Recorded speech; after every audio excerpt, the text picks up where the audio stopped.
Through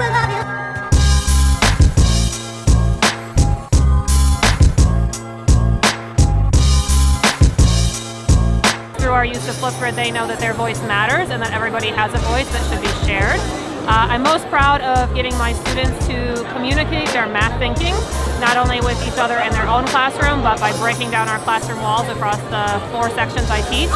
and getting their parents involved and having them talk about the way that they've learned math or how they think about math in real life.